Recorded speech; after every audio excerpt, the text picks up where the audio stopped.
Welcome back to She's the Hottie podcast, where we chew and chat.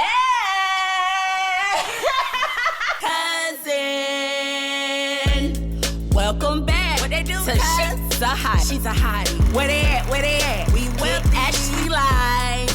Yeah. When you had a long day, no time to play. Wanna kick back and relax and see what I gotta say. Go Ashley. Yeah. She's a Hottie. Yeah. You in the place to be. Peep the vibe with my guests as we talk and eat. Go Ashley, yeah. She's a hottie, yeah. Now she's a hottie is the place where we voice our opinion and still feel safe. Ain't no fake tea, we push it right here. I'm just trying to be a millionaire. We gon' chew, we gon' chat, we gon' learn how about that. We gon' learn how to be wealthy, eating, cooking healthy with Ashley. Go. She's a hottie. Yes, you guys. So today is so very special, you guys. We got the one and only Lanetra Bennett from WCTV News. She is a news anchor for the Good Morning News and also Noon. What is the weather report?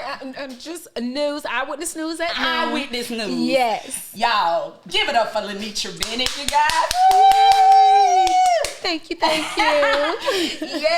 How you feeling today? I feel awesome. Awesome. Yes. And you look so beautiful. Well, thank you. Yes, thank you do.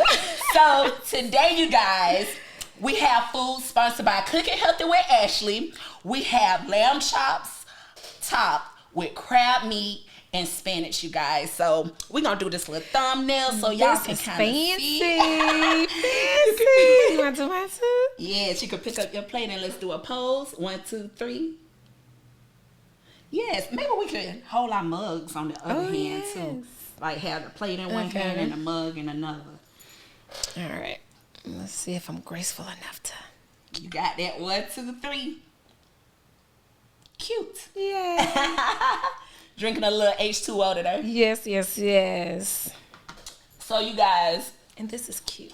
thank you. Because I was like, we got an anchor in the building, so we need some coffee mugs. But you guys, I just seared the lamb chops. I seasoned them, seared them up, and then I made a crab mixture with lump crab meat, cream cheese, Parmesan shredded cheese, spinach, and we mixed it in with some salmon seasoning, you guys. And I just topped it off and finished it in the oven for an additional 10 minutes. All right. So let's taste and see. Fancy. Oh, okay. I'm just supposed to pick it up like this? Okay, You good. can pick it up. You can use a knife if you want, but I'm going to pick a knife. Okay. But I feel like, wait. You got to I feel like I'm going to make a mess. correct. I just feel like I'm going to make a mess. Yes. Okay, with this. Okay. I figured you was going to use I knew you was going to use a knife and a fork. I knew it. Look at me. I'm country with it. Oh, man. All right. It looks and smells so good. Yes, ma'am. Yes, ma'am. So, for those of you who don't know, for a little over 2 years, I did the live cooking segments on WCTV News with Lanetra, with Rob Nicotoli, and also a little time with Art Myers. Yes. So I would cook the food. We would have about like 3 minutes or so. And then they would taste the food. Live on air. Live on air. They would taste it. So now we tasting food together. Yes. Now I'm on your show tasting your food. Okay, Right. okay. Yes, ma'am. And it's still good. You still got it, girl. Oh, thank you. So I'm wondering, as a kid, did you always know that you wanted to be an anchor or in the news era in some way? Journalism? Well, I really didn't know until I got older. Okay. I think I was always leaning in that direction. Okay. I always had it in me. But it wasn't until I started getting a little older when I realized, okay, this is possible. And when I started seeing it more and realizing that, what the path was to do it, it's like, okay, yes, that is what I want. And I knew how to go for it. So, did you have your path like middle school? Yeah, high school? Pretty much. When I was young, maybe middle school age, it was something that I was always interested in. But again, it's just one of those, you think it's a wild dream, and that it was just like, oh yeah, that's what I want to do kind of thing. Right. And then once I got to high school, it started feeling more real. And I always loved the parts of journalism as far as, of course, talking. Right. Now, that I knew I could do since the first time I did open my mouth, Really? I've always been a talker. I talk too much. So feel free when you're asking me questions, if you need to say, okay, Lanetra, that's enough. We want all of that. No, we need that. I talk a lot. And, and I never minded speaking in front of people. Oh, wow. So even in school, you know how most of the time in school, if a teacher like, who's ready for their presentation? Yeah. And most people, don't call me. I'm like, me. I'm ready.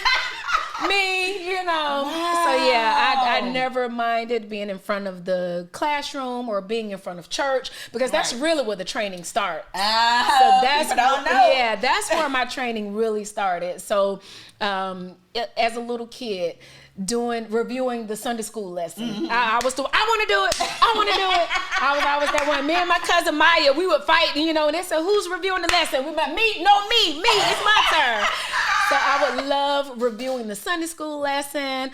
Of course, speeches, Easter speeches, Christmas speeches. I was ready. You hear me?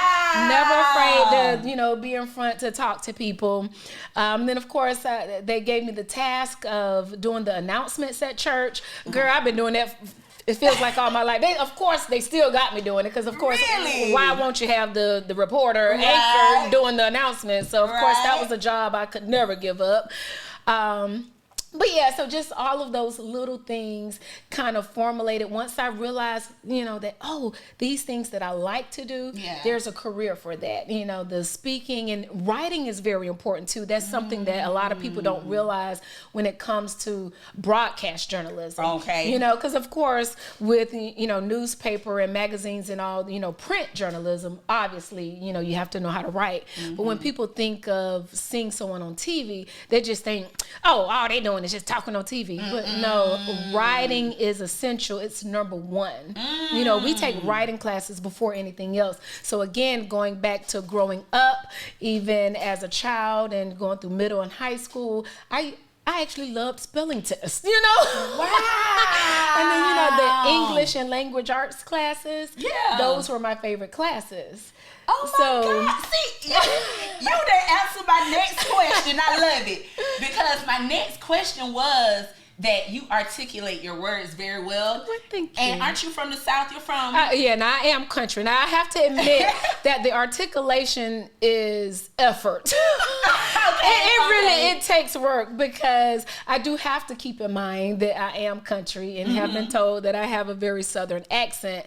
So there are times when I have to, just think, okay, Lanetra, all right, now don't get too laid back and, don't get too country with it. But, well, it's funny you say that, because, we've always had like this model role of what a professional is supposed to look like. No matter the culture, you're supposed to articulate in a certain manner. But can't you still be able to be articulate and still have a country slang? Right. Yeah, and I think that is what I am. The articulation, again, I think that was a part of just me, the way I grew up, knowing that, always speaking in front of people. So that was something that I knew that I was supposed to do. That comes with public speaking. Like, okay, you have to articulate, enunciate your words, and speak properly. Right. So, because I loved speaking, that came natural. It does come natural. But again, just my regular growing up countryside, that does come out sometimes. And it's funny. And that's why I love the job that I have, because my managers allow me to still be myself. See, I love that. Yeah. I still do the loud laughing, and I still, get a little laid back. I am professional, but there are moments where I could be like, she's so crazy, to my co-anchor, and just kind of be a little more relaxed. Yeah. I have a friend who texts me every now and then, and he be like, you just say anything on TV. I just keep it real, you know. And if a crazy story comes on, and I'd be like, now what that man was thinking about, you know, and I'll literally say it like that. I'd be like, nah, he know good well. Right. But that's relatable though. That's very relatable to look on the news and you see a reporter that's speaking like me, because for so many years I didn't see that. So, you know, I feel like as young African Americans looking at you on that television screen, being yourself and articulating yourself the way you are doing, you winning. Oh, thank you. You're doing your thing, and it's so powerful to be able to do that. Oh, thank you so much. Yeah. So now, you used to wear your hair when you first started. You used to wear it straight. Now you've been rocking the twist. Yes. We are loving it. Yay. So what made you like transition into your hair, your look? Well, first of all, disclaimer, my hair appointment isn't until a few more days. So sorry I look like this. You know, it ain't fresh like I would love for it to look. But but to answer the question, it's very interesting because, you know, we came into that whole natural movement, right? You know, over the past decade or so, or however long it's been, right? Where, you know, people started getting on board with the natural look, right? But when it came to being on television and TV news, traditionally, that wasn't a look we were allowed to have. Right? There was a certain look, and you know that, especially again historically, there weren't as many black people on television. So of course we felt like, okay, we have to look like, and actually, and just in society in general, you know, how they say, you know, we try to look like everyone else. So it's like, okay, well, the professional look, the professional TV television look, you have to have the straight hair, and the proper speaking, and, you know, you can't do certain things. And so, so of course, with the natural hair, that was like, whoa, that's too much. Yeah. You know? And to be honest, and I tell this story often, when I first started, I was behind the scenes. I used to be an associate producer before I became a reporter and anchor. Oh, wow. Yeah, so I was doing behind the scenes stuff, but there was a young lady who was already a reporter, a young black woman. And I used to shadow her and try to learn from her, you know, but she told me, she said, you know, first of all, she did give me the typical, everyone knows that every black person has heard this speech, that we have to be twice as hard. We have to be twice as good and work twice as hard just to get half of what they got. Absolutely. Or get half of the recognition they get. Yeah. We have to be even better and do even more. Right. So she instilled that into me when it came to the job. And also, she said something that was very interesting. She said, you don't want to remind them that you're black. And it's kind of sad that was the mentality, because, you know, there are some people, and especially with us being in the North Florida, South Georgia region, there probably still some people who are sitting at home like, I don't want to see that colored gal on my TV. Right. So that's why we have to assimilate as much as possible. And if we at least dress like them and have our hair like them and sound like them, at least we can be more accepted. And it's like, okay, well, that one ain't bad. You know, it's all right. I guess it's okay. Oh, wow. And so, you know, so to me, she was teaching me you can't be black. You know, because if you if you start doing stuff that's black, then, we don't want to upset certain people. Right. We don't want to upset them that, you know, the colored girl is on there. Right. So, I went through that, and even in school, you know, as far as hairstyles, you know, we couldn't, you know, they even taught us, you're not allowed to wear the braids, you know, and it was true. Even, you know, and different, you know, news directors will tell you that. They'll look at your reel and, you know, look at your work, and it's like there's a certain look. Now, of course, like I said, recently over the years, we've slowly but surely have been getting there, but it still took a while in this area. Some people will still ask me, I saw somebody on CNN with some braids. Well, that's CNN, boo. Yeah. I'm still on local news and got people to answer to. Yeah. Or, you know, the big markets where, of course, more things, you know, are accepted in New York or even Atlanta, where it's like, wow. Right. So it kind of took a while, but, you know, slowly but surely, even in the smaller markets and in the southern region, you know, we've kind of been, you know, pushing back and saying, no, you know, we're in 2020, 2021. It didn't, I changed my hairstyle. I think it was 2020 when I changed it. You changed your debut of your hairstyle was my first day on the news. Really? My very first day. You had on blue. Yes. And I made a stuffed salmon for you and Art Myers. Yes. And that was your debut. Yes. Everybody was talking about how they loved your new look. And you complimented me. Yes. Everybody kept giving you compliments that day. Yep. But it's sad that it took a journey to get there. I remember my boss before the one I had, he was a fairly new boss to me. And now see, and another thing also in television news too, and not just how you look, but also the key was consistency. And I think that was the main thing. That was always the rule, that they just wanted you to be consistent. Yeah. You know, because for, you know, it's like people expect you to look like you, the same. And so, you know. Like a character. Right. Yeah, you know, this is your look, and they expect every time they turn on their TV, they expect to see you look like you. So that was the thing. You know, Julie Montanaro hasn't changed her hairstyle since she's been there. Wow. You know, so it's like, that's what, you know, even the consultants, they'll hire all these big fancy consultants to come in for media, and that they always said, you know, consistency. Wow. So that was the thing. So the last boss I had, you know, the subject of, you know, black girls wearing their hair on television, their natural hair on television, it kind of came up one day. And so I said, you know, he kind of noticed I had a little attitude in my talking, you know. I was like, well, you know what, we can't do that. And you know, and he kind of looked at me. He was like, we can discuss it if you like, you know, like. So, but I will be honest and say that I never really fought it because I wasn't sure I even wanted to do it. So I can be honest and say that. Right. You know, I never went in there like, I want to change the system. I didn't do that because, to be honest, I was like, it's hard work. I don't even know if I want to wear my natural hair. Right. You know, I was like, I don't know how to do it.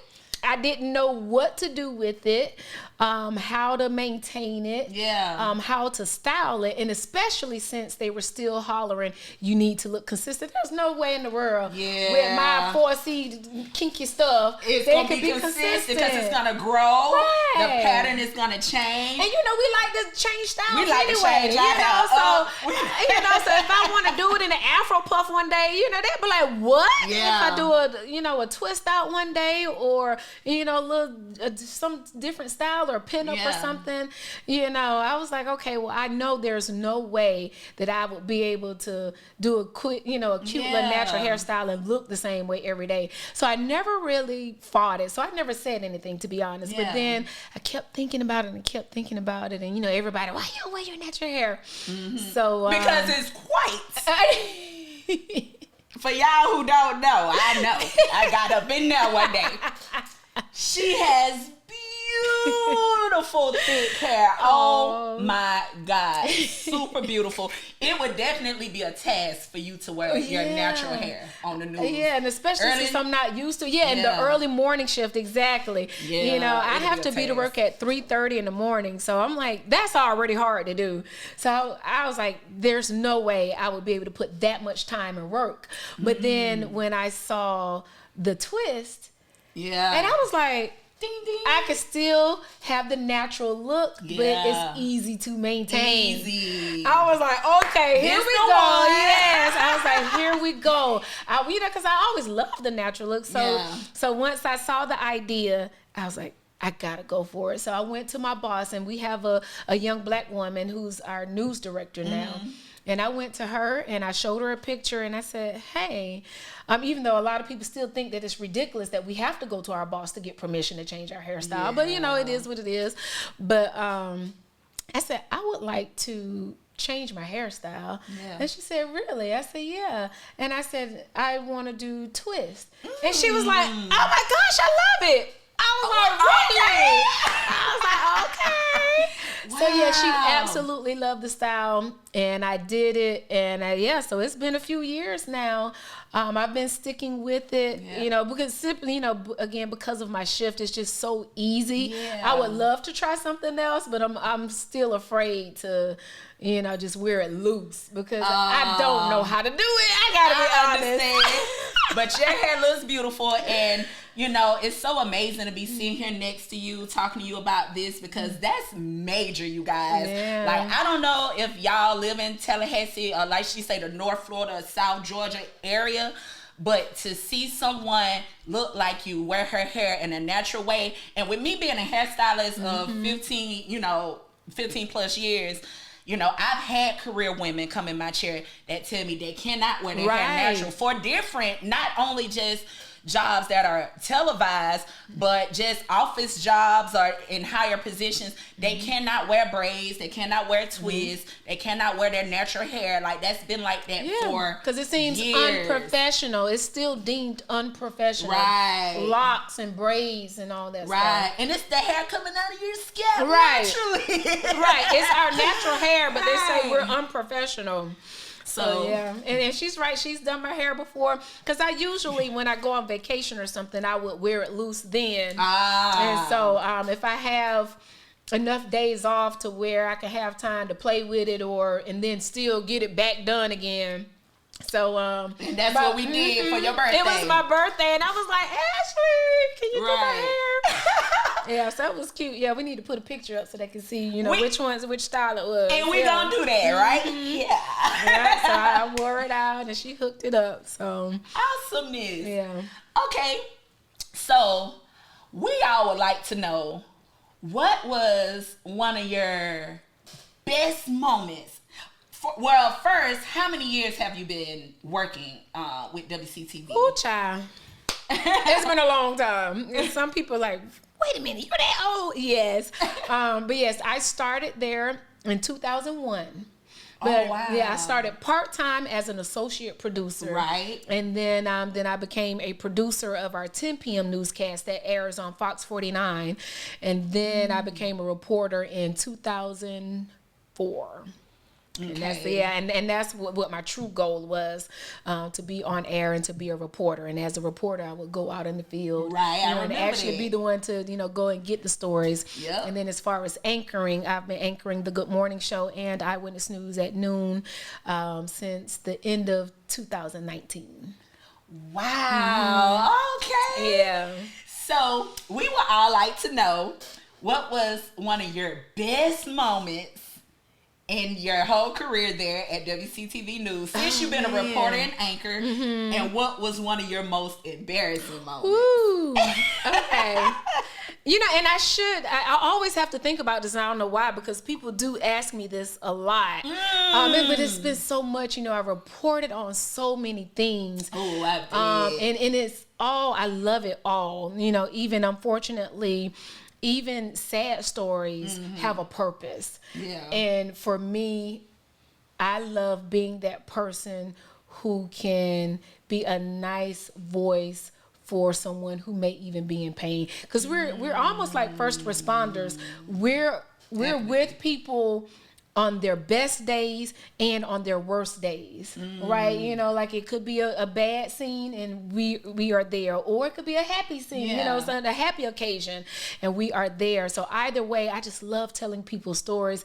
But I will say one of my favorite experiences, this is so simple and silly, but I'll explain why I love it. Okay. So I did a story on jumping sturgeons. Do you even know what that is? No, because I was just about to ask you, what are sturgeons? And that was the very first thing.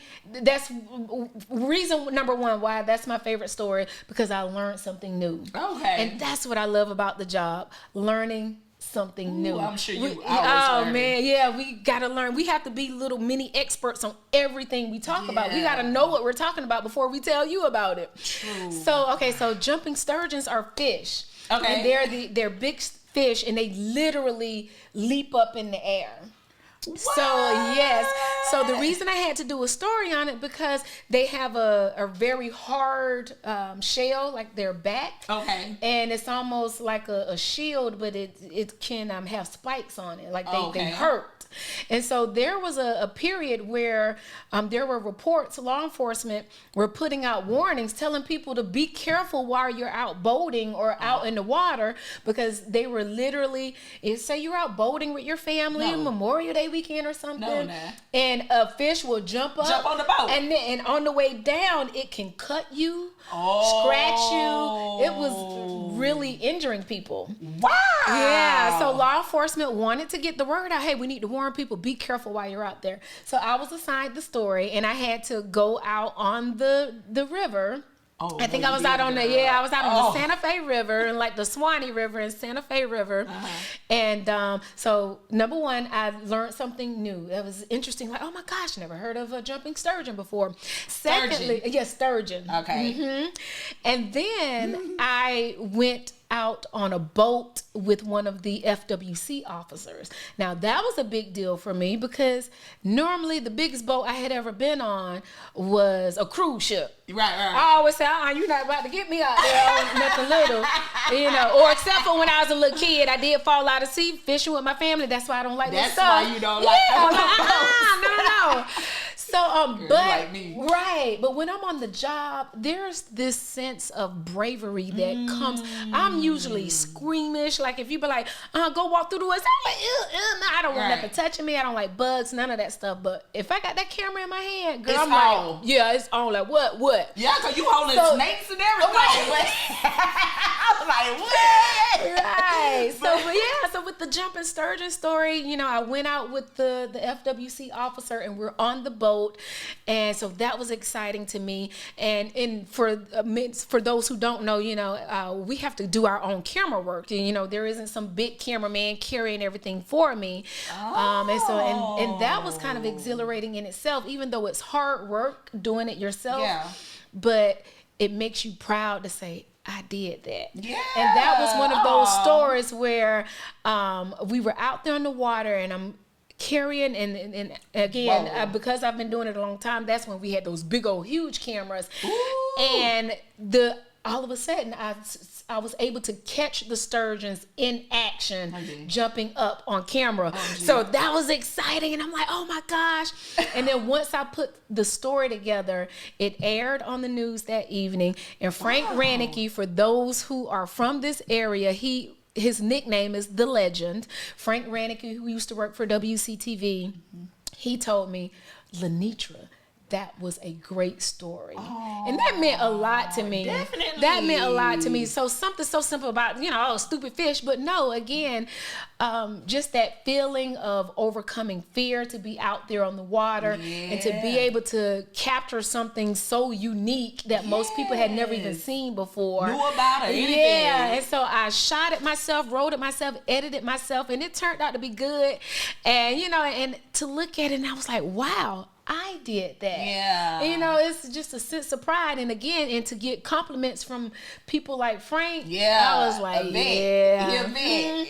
So just stuff like that. It was just exciting. Oh, that's a great one. Yeah. That's a great one. Yeah. So what would you say would be your most embarrassing moment? Ooh, let's see. Embarrassing. I don't know. I don't think I've never fallen or anything on TV. Yeah. I may have had some bad moments like off camera. Yeah. People can be mean. I tell people that people are the best part of the job and people are the worst part of the job. I think that's everywhere, probably. Yeah. That's probably in every field. So, so those moments, those bad moments are, like people being super duper mean, But I don't think I guess just being there can be embarrassing though. I've had moments where, people will write me and say, "Oh, your hair was ugly" or something like that. So, but no specific. They say that? Oh, girl, don't get me started on that. Where are they writing? don't have a life. They go out their way to let me know, especially now that we're in the age of social media. Oh God. Oh, so they'll go on your social platform, or social media. Mm-hmm. And I can at least kind of halfway, at least some people call themselves having a little decency, I guess, and maybe they'll message me privately or send an email, or people will even call the station. But but I've had folks. Now, what hurt the most are those who say it publicly. Wow, right? That's crazy. I've had somebody, they'll post on their social media, but it's like, we're in the same community. So you know that there's a chance that I can see that. And the fact that you don't care that I may see that, that's what hurts. I really hate that, you know. And, you know, this is something that I talked about the other day. I feel like we as black people tear each other down the worst. I wasn't gonna say go there, but yes, that's who it is most of the time. The ones that put it on blast. But ain't that's crazy that we'll get on social media and tear our people that's in leadership on TV, that's making moves, doing things, and those people. Normally, those are the people who are fighting for y'all. Right. Like everything they're doing, every choice they make, or how they're growing, they're making steps to make you feel empowered and make you better. But instead, what y'all do is get together and decide to take your time to go up under somebody's post and talk about their appearance and how they look. Right. That's so ridiculous. And we're the only ones that I really see do that the most. You know, everybody does it, but it's like we tend to do it to each other. Right. And that's so bad because we get hit in so many directions on so many other platforms. We need to be supporting each other. And if you ain't got nothing good to say, don't say nothing at all. Right. That's good too. Okay.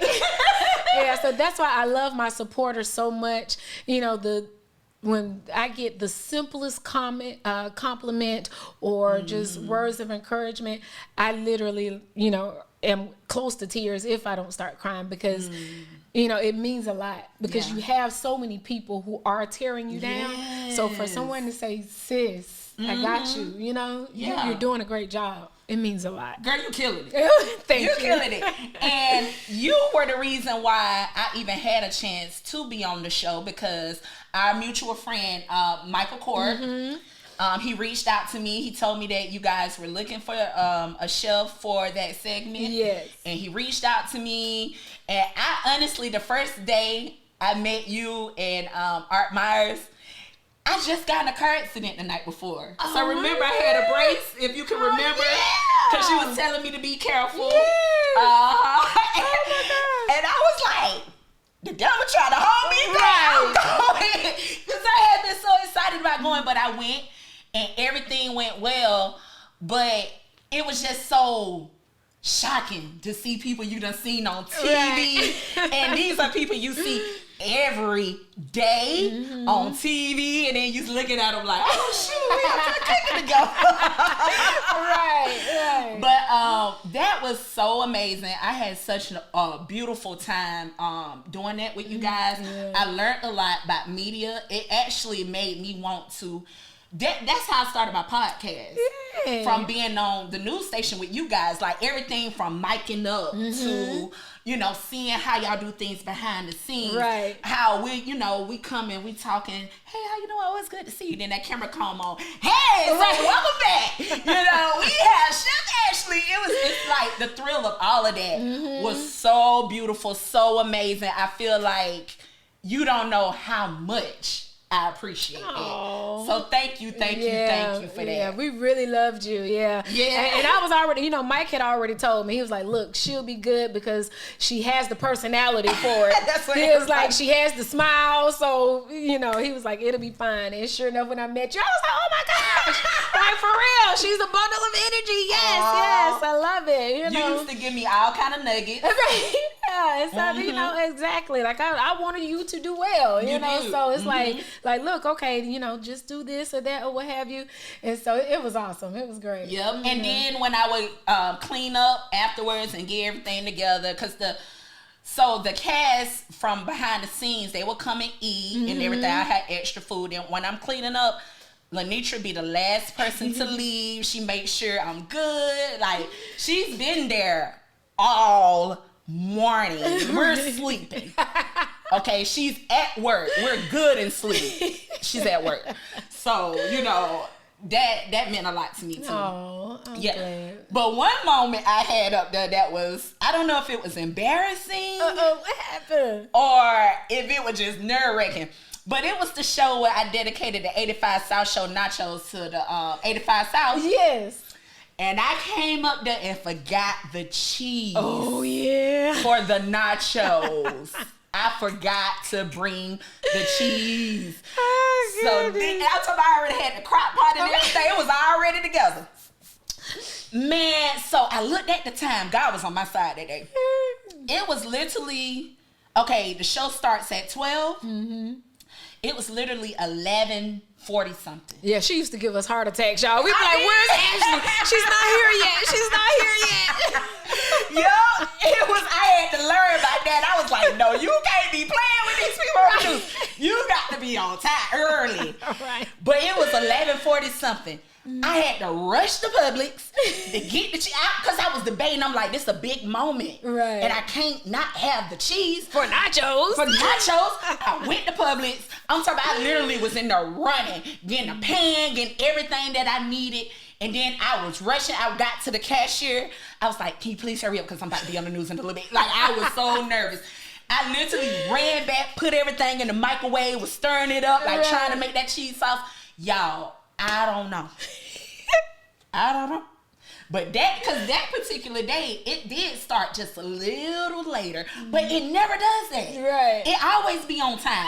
So that day it started a little later, but I was able to get that cheese together. And it all worked out. Yes. Yeah. So now, you always represent FAMU. Is that where you graduated from? Yes, ma'am. Yes. Broadcast journalism from FAMU. So, and that's when I really was like, okay, I'm doing this. You know, because FAMU does, first of all, I ain't turned my phone off. And it's spam. Oh, of course. But I already, bled orange and green. I was born in it, just my family growing up here in Tallahassee, born and raised. I always knew that that's where I wanted to go. Most people are like, oh, I can't wait to get old so I can move away. I can't wait to go away for school. But honestly, I never wanted to go anywhere else. It was it was always in me. I always knew. And then finding out that they had one of the best journalism schools, I was like, okay. Oh, so now, fam, you got the best of a lot of things. Right. Yeah. And so with, I learned that there's a difference, in a journalism school and just mass media. A lot of colleges and universities don't necessarily have journalism. It's just very broad. Just like, oh, we have mass communications. Right. But that means you just take one class or two about an overall generic, learning about the subject. But no, with FAM, having a journalism school, you learn every single aspect that has anything to do with journalism. And it was separated in separate sequences. So we had magazine journalism, newspaper journalism, broadcast journalism, and broadcast included TV and radio, and then graphic design. So you have to choose public which one you want to specialize in. Okay. You choose which one you want to specialize in, and then in public relations and graphic arts and design. And so it was like, okay, so it's not just journalism. Right. Broadcast. That's what I wanted to do. Broadcast journalism. Okay. So that's why I represent now, because I've always loved FAMU. Now, when you went to FAM, did you party much? Because to me, you don't come off as a person who just be out in them streets, outside, party. You go to FAMU, it's like, we outside. Yeah, I will say I did not have the full college experience. Okay. Sometimes I regret that because I didn't do much or meet too many new friends. I would go out every now and then, but I had just like my same handful of friends that I went to high school with. Oh, okay. And I didn't live on campus. So unfortunately, I always say I didn't get the full experience because I would just go to class, go to work, and go home. Got you. You know, go to class, go to work, and go home. Yeah. So I really wasn't out and about and didn't really meet too many people. Like, I don't even know if anybody remember me from college. You know, is anybody out there even knew me? Leave it in the comments. Let us know. Because I feel like I was a nobody, you know, except for, like I said, my 2 or 3 friends that I hung out with. Right, you right. know? And we would hang out on the set sometimes, you know, just go and sit out there and just people watch and, you know, have a good time just among ourselves. And we hung out sometimes, but I didn't do too much, you know, no crazy stuff or, you know, like I say, after class, it was like, oh, time to go to work. I used to work at Publix back in the days. Oh, yeah, Publix the best now. So, you know, I would, just go to work and go home. I mean, I didn't have the dorm life and all that stuff. Yeah. Did you have, like, besties or, like, you know, anybody who you just hung out with sometimes or, you know? Not really. Really? Outside of just the one, my friends. Because I don't know. See, I'm lame. And I'm also the type, I don't initiate. Part of it is probably my fault. Because I never was the one to be like, hey, I wouldn't approach anybody and say, hey, let's hang out. Hey, let's do this. Hey, let's do that. Yeah. So, you know, and I guess nobody bothered to, you know, want to hang out with me. They're probably, you know, I don't know. So, you know, I met people along the way, but nobody that would, I don't have that long-term college friend that you hear most people talk about. You know, when because I'm wondering how that would be, especially in your position. I don't have that, and sometimes I get jealous of that. You know, when homecoming come around and you hear people say, "Oh, you know, so and so coming back," or you hear people say they're coming back and they're meeting up with their college friends. You know, like meeting up with my same college friends. You know, I love my high school friends, but as far as anyone in college, there isn't anyone out there that would come home or come back for homecoming and say, oh, I got to make sure I call Lanetra. Ain't nobody checking for me, to be honest. They're not. Well, you hang with your sister when she comes into town. And for those of you who don't know, her sister, KJ Smith, is it KJ Smith Black now? Yes, KJ Smith Black. She just recently got married. Oh my God, that wedding looked so beautiful from the pictures and the videos, and I'm looking at you and your mother and everybody, and y'all there, Tyler Perry and Eva, everybody. I was like, this is so gorgeous. Yes, we had a good time. But yeah, so y'all and her sister is the leading actress on Sisters, one of our favorite shows. Everybody, you know how we talk. So that's amazing. How does your family feel about having television stars like sisters? My mama. Well, first, just to comment back before we get off the last subject, as far as, by the way, even though nobody checking for me, I am fun to hang out with, though. You know, y'all can. You know, I'm a vibe. She's a vibe. You know, cause you know your birthday. I like to have fun. But yeah, as far as my sister is concerned, and I'm the oldest. You know, a lot of people ask that. They're like, wait a minute, who's the oldest? Yeah. I'm older than she is. But it's awesome. Of course, my mom just gets a kick out of, you know, people always say, oh, both of your daughters are on TV. Yes. And man, she just glows out of this world every time someone, and it's so cute. She's proud. So I love the fact that, you know, our family is proud. It's really sweet. So yeah. And we're proud of my sister. She's doing big things. You know, she's been in LA for some years now. Oh, wow. And, yeah, she's doing it big, and I love it. And you know, and she'll tell people that I was her inspiration. So that's my sweetheart. She's so sweet. So yeah, I love that. Y'all look like twins, honey. I'm telling you, that's nice. Okay, so recently we've experienced some really bad weather. Oh yeah. Now we had 3 tornadoes that hit Tallahassee recently. first, I want to say, what were you doing when they hit? Like, where were you? What were you doing? Yeah, well, at work. Wow. Yeah, and and I will say though, being that I'm an anchor now, the bad weather does hit different. I got to be honest. Yeah. Now as a reporter, I used to have to be out there in it. Oh no. Yeah. So. Literally like the people in the wind. Right. Exactly. So now we're reporting. Right. Literally. Like, oh, I'm standing out here and the wind is blowing and What? yes. You have to sign a waiver for that kind of stuff? No, child.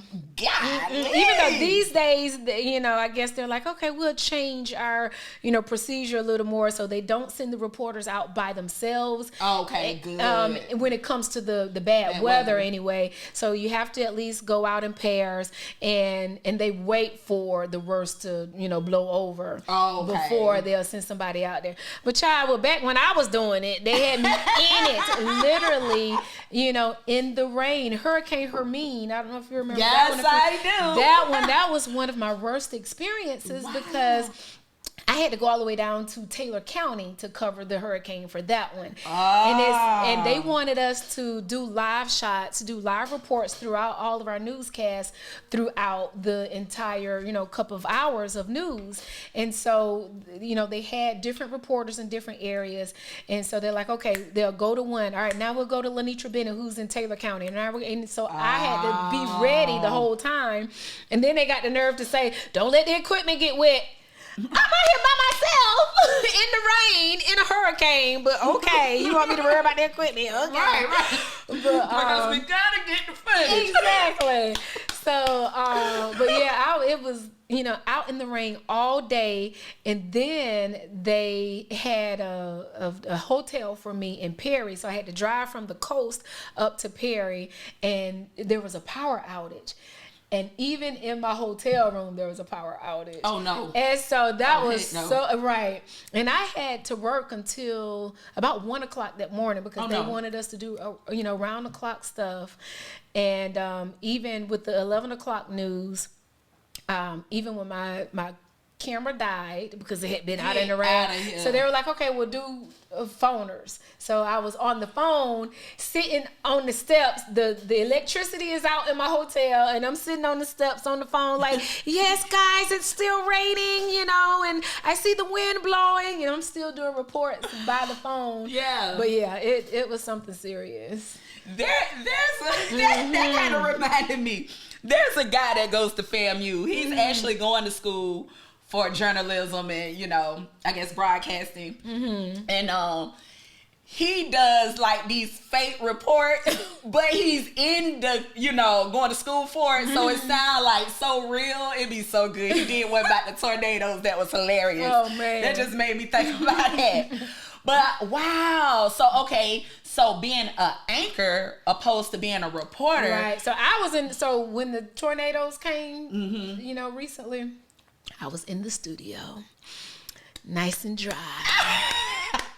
Okay. I was like, oh, it's raining out there. Oh, okay.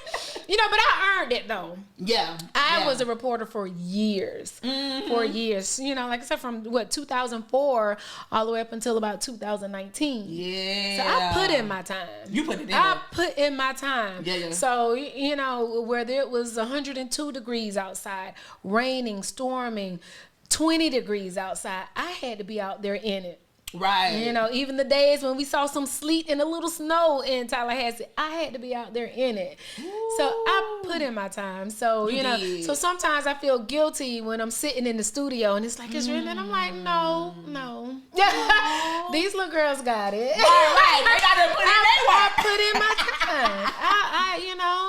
I went through a lot. Yeah. But I loved it. It was tough, but I loved what I did. I know that's right. But it was tough though now, like I say, out carrying that equipment, maybe for blocks and blocks while it's 102 degrees outside, I did it. That's a workout. Girl, tell me about it. Yes. Yes, that's literally a workout. Yes. So with all the damages that we had here in Tallahassee, because that was the first time since I've been staying here that I've seen Tallahassee look that bad. So I've been hearing that we're not used to getting tornadoes. Right, yeah. We're big on hurricanes in this area. We do get tornadoes every now and then. Okay. But that was something else to get 3. And actually there was a 4th one in the Big Bend area. Because, like between Jefferson and Madison County, it hit those areas as well. Oh, wow. So we had 4 confirmed tornadoes. Whoa. Yeah. So it hit us bad. Over 400 power lines were broken. Jeez. They said that's more than we had in 3 hurricanes combined. Hurricane Hermine, Michael, we all know Hurricane Michael was bad, and Irma. So between all 3 of those, they said the damage from the power poles, the power lines and all that, just from May 10th, all of that was worse than those 3 hurricanes combined. Wow. Yeah. So, a lot of damage. Unfortunately, we had a couple fatalities, and just a lot of damage everywhere. Some people, I just talked to somebody today who told me that her lights are still out. Yeah. I talked to someone last night that said the same thing. Yeah. So it's devastating. And a lot of people, may be so far removed from it because just because they're all good in their household and they don't realize that there are a lot of people still suffering. And the funny thing about it is, well, not funny, but what's interesting is I was on the phone with, we mentioned Mike Cork earlier. I was on the phone with him the other day, and in the middle of our phone call, he was like, "Whoa!" And I said, "What?" And he was driving through the Myers Park area, and it looked so bad that he could not believe what he was seeing with his own eyes. Whoa. And so, on that particular day, Julie Montanero from, my station, she was reporting a story in that area. And so when I went back to the station, I said, "Hey, I just got off the phone with a friend who was saying how bad, it just blew his mind to see how bad it was in that area." Right. And so, and she and one of our other colleagues, he was like, "Yeah, that's why it's so important for us to tell these stories. Yeah. We have to keep showing people, because someone on the other side of town, they may think, oh, everything all good." No, it's not. No, it's not. We Right. still, your neighbors are still hurting. Yeah. And so, and that's our job, to let people know things are still going on. Some people may be at home who may not be affected, and they're like, "Well, why they keep talking about the storm every day?" That's right, because there are people who need to know what resources are available. Yeah. Where can I go to get something to eat? My light's still out. Yeah. I don't have any food. I had to throw my food away. Yeah. Where can I go? What can I do? How can I get assistance? Yeah. So that's why we do these stories. Come on. That's why we are here, to help people, contrary to popular beliefs. No, we're not trying to sensationalize. We're here to help. Right. Yeah. Wow. I'm talking about, I never seen riding through FAMU was like, what? I never seen FAMU look like this. Exactly. Like I just didn't, it was just mind blowing to me. And then that same weekend, the same weekend I had a flight to go to Atlanta for the Anita Baker concert. That she canceled. Oh, is that the one everybody been talking about? That she canceled on us while we was in line. Oh no. We were standing in line. Girl. Yes. All right, y'all. Side note. We got to get into some conversation. Now, I know this is a little different from what y'all used to, but I got to give it to you in this way. 2 words. Anita Baker. All right, y'all. So anybody know me knows that I love Anita Baker. I always say she's my godmother. I always say that maybe one day, I know the Lord loved me so much that he gonna have her perform at my wedding one day. Let me tell you, that's how much I love her. To be singing the kind of song she sang, I gotta meet her.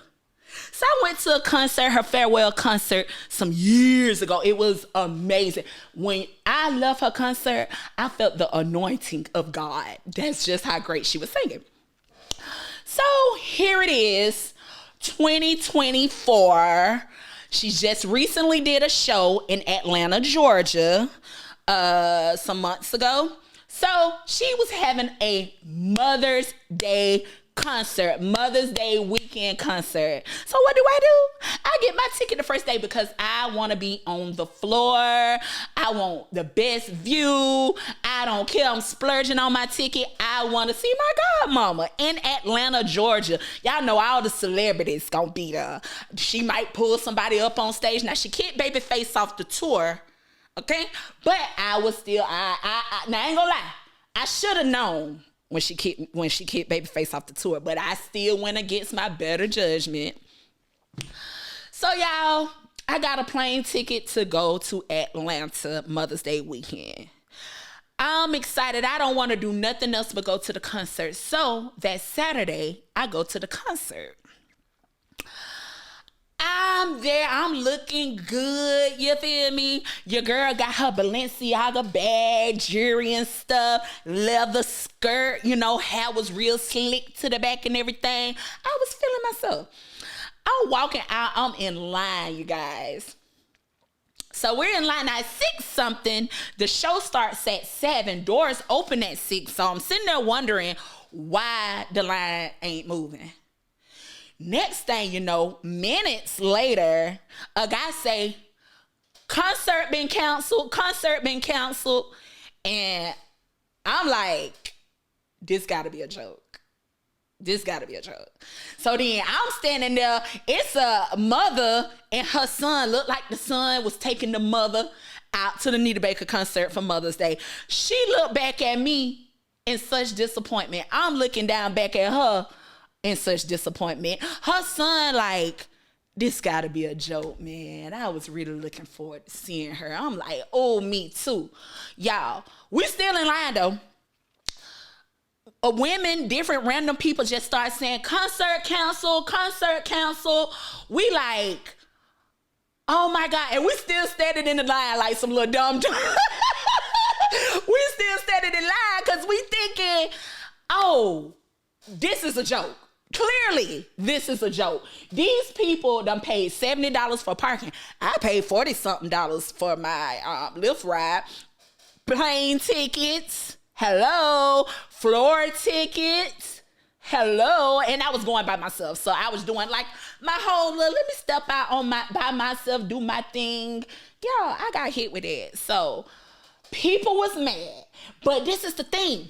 So the people who worked there didn't even know she was going to cancel. So they were shocked too. As a matter of fact, I know somebody who works there. I won't disclose their names, but I know somebody who works there. They told me she only sold 6,000 tickets. Now, the concert was supposed to be at the Toyota Arena. State Farm Arena. All right. So it holds 20,000 people. She sold 6,000 tickets. Sound like something happened with the money and the promoters, and we got gypped. Okay? We got gypped out the deal. So people were mad. They would call her Anita bald head, this and that. Like, people was really mad with Anita. Like, they got videos that are trending. And Anita, I ain't gonna disrespect you because I love you so much. But also, too, I'm hurt. I'm a hurt Anita Baker fan. I need you to apologize. Maybe I don't supposed to be talking about Anita like that. I just spilled my tea. And I'm spilling tea, okay?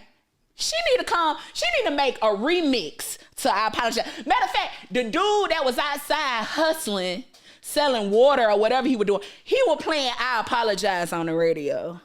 Do y'all know how that made us feel? But yeah, just had to let y'all know my experience of going to Anita Baker concert. It was definitely disappointing, and I had to share my anger. Now back to the regular scheduled program. Yes. I was mad at first, but then I said, I'm getting my money back. Oh, right. And everything that's going on in Tallahassee, I know my electricity still is out. Right. I need this little break for a couple of days. Might as well enjoy being in the ATL. Right. True. Whoa, okay. Yeah, it was bad. Yeah. FAMU was one of the first areas that we got reports of damage that morning. So, everything, the worst of it was early that Friday morning. Yeah. So the 6 a.m. show, it started out like a regular news show. I was on there, talking about news, maybe the first 10, 15 minutes of the show. But then when it started getting real bad, that's when meteorologist Rob Nucatola had to step it up. And it was like, no, just all weather. That's the whole rest of the show was just him talking about weather, warning people. Yeah. And I was still at the anchor desk, though, just on standby, just in case I still had to do anything. But I was getting reports. Somebody sent me a text and it was like, can you mention, that Perkins Street in that area, trees are down, it looked bad. And I'm like, oh, really? And then I started getting somebody else. They were like, FAMU looks bad. And people were sending us pictures and video, and we were able to confirm it and just get the information out there to let people know, say, hey, things are bad on this side. But FAMU was the first that we heard about, the bad damage and the power outages. We started getting the reports of people saying, okay, the power is out at FAMU. And then we realized it was widespread, especially on the south side. So we started getting a whole bunch of reports of how bad the south side was hit. So but I was there in the studio as all of that was going down. Jeez, you guys, so it's a lot, 'cause that's improv. Right. You already had a curriculum. Right. So that's, and another thing I noticed too, being at the news, y'all have someone speaking to you in your ear. I don't know if many people know that, but it's like and I feel like that's very hard to do. It can be distracting sometimes. It's very important because they do have to communicate information to us. Yeah. But at the same time, and sometimes, people may see us mess up while we're talking and they just think, oh, look at her, she's stupid. She don't even know how to talk. Well, no, sometimes it's because someone may be talking in my ear. And it happened today. I was literally in the middle of a sentence and my producer said in my ear, because Julie Montanero was going live from Second Harvest. So I was supposed to toss to her and say, okay, now we're about to go live to Julie Montanero, who's live at the Second Harvest. And then they were like, no, the signal's not working. We can't toss to her. And I'm like, oh, all right. So, we hopefully will be able to, and so like in the middle of a sentence, I had to stop and kind of change what I was saying, kind of ad-lib a little bit. That's hard. But, right in the middle of talking, they're like, no, bad signal. We can't go to her. We can't show the live shot. Right. So, a lot of that happens a lot. And so sometimes, if you do see us stumble and stuff, that's what's going on. Sometimes, and sometimes we just stumble. We human. Because we human. All right. So now we're about to get into a game. But before we get into the game, I want to remind you all to make sure you like, share, and subscribe. Hit that bell, okay, so you can be notified when a new show is coming out, you guys. Also, I want to remind you that, or allow you all to know, let you know, that I'm rocking my Kinky Straight from Hottie Hair Raw Bundles, which you can find on she'sahottie.com, you guys. And get into it. All right, so the next game is called, the game is called On the Subject, Off the Subject. It's just 5 random questions to let the people further know about you, okay? Okay, so the first question would be, if you got $1 million tax-free money, what would you do with it? Pay off, I guess I'm supposed to say tithes.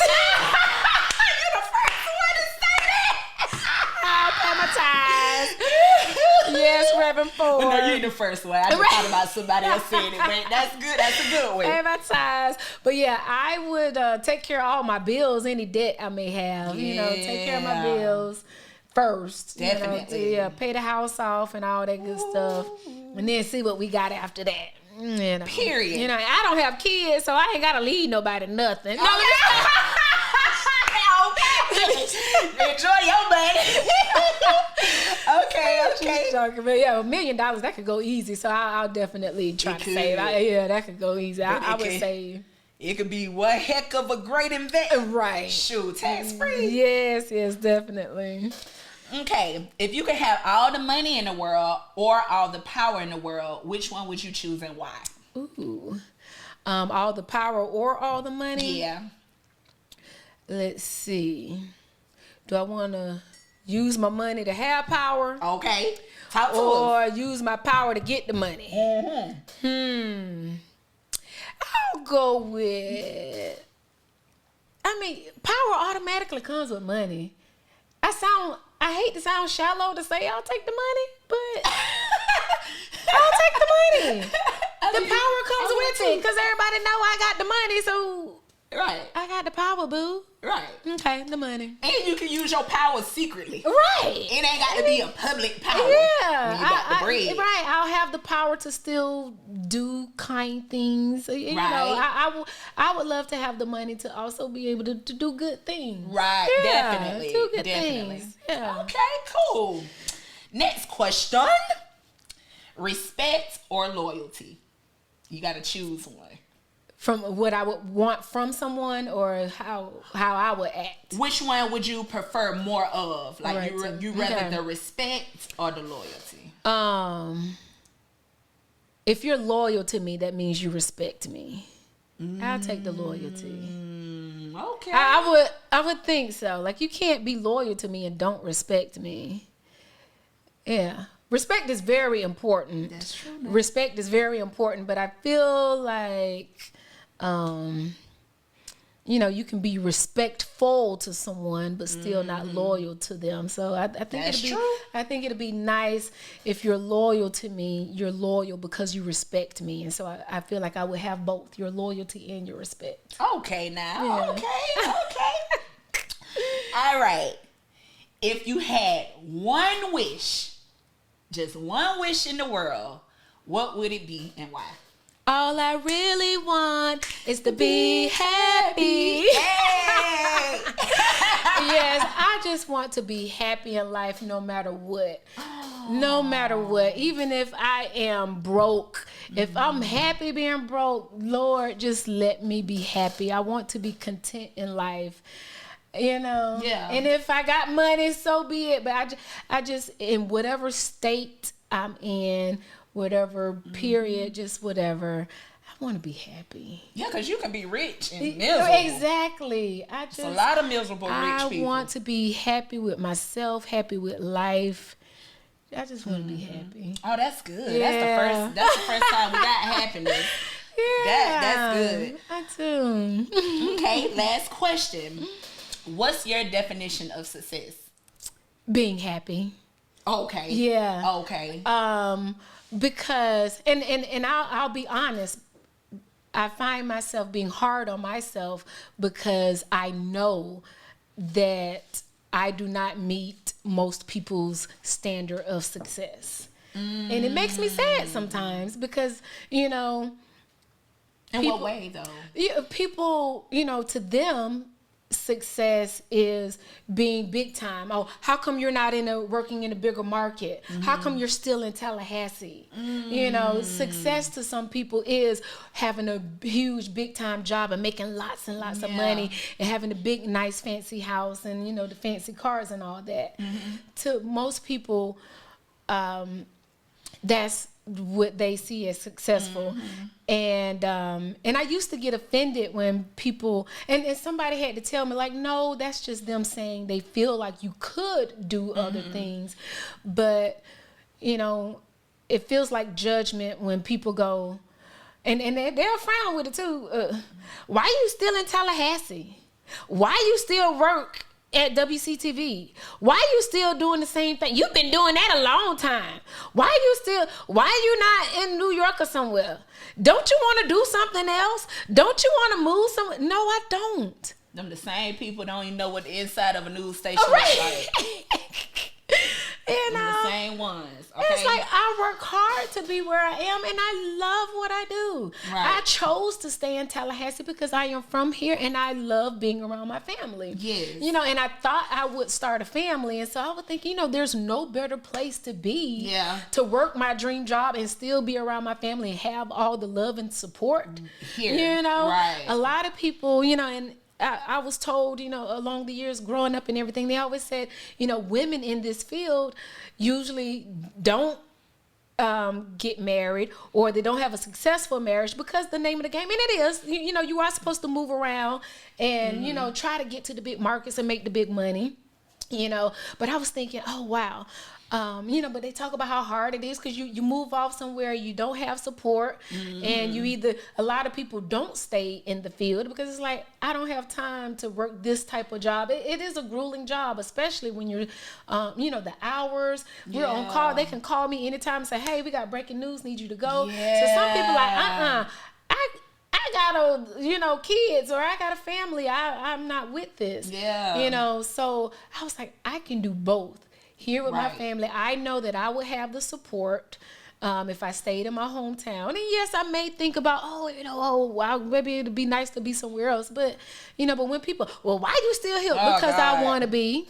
Yeah. Because I want to be. I think in your position too, you know, the more known you are, the more people are so critical of what it is that you're doing, what it is that they feel like you should be doing, or having an opinion of your life. You know what I mean? So it shows you that you're doing something right. You know? So I mean, if you don't see me as successful just because you know I'm still in Tallahassee and not in the big town and making big money, then so be it. But well, you know, my mama say I'm successful. Okay, because you is.